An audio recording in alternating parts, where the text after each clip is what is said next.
Ang mga kaganapan sa Alice in Borderland ay isang ngabang patungkol sa mga taong nakaranas ng near-death experience. Or isang karanasan ng isang taong na-comatose at habang siya ay nasa ganong kalagayan ay ganito ang mga kanyang kinakaharap upang malagpasan pagsubok sa gitna ng buhay at kamatayan. Ang Alice in Borderland ay isang Japanese science fiction thriller na serye sa telebisyon na batay sa manga ni Haruo Aso.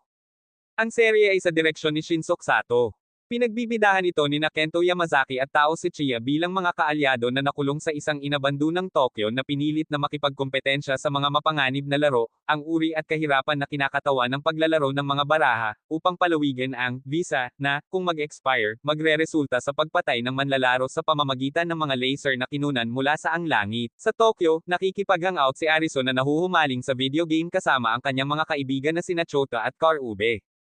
Matapos magdulot ng alitan sa Shibuya Crossing, nagtago ang tatlo mula sa mga pulis sa banyo ng istasyon ngunit muling lumabas upang makitang walang laman ang lungsod.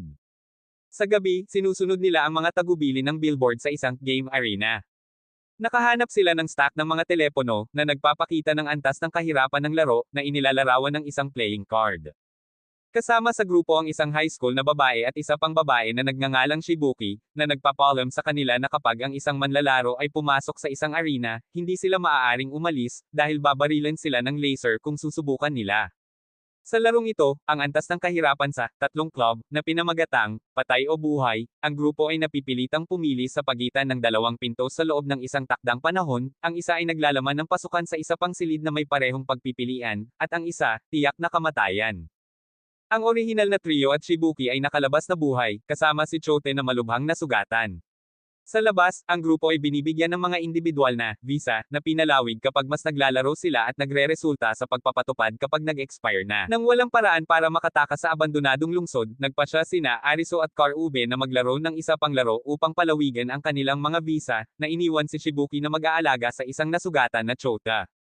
Nakahanap sina Ariso at Karube ng isa pang arena ng laro sa isang apartment complex at nakatagpo ng ilang bagong manlalaro, gaya ng misteryosong Usagi, ang palakaibigang Tota, ang malakas na Aguni, at ang tuso at tahimik na Chishiya.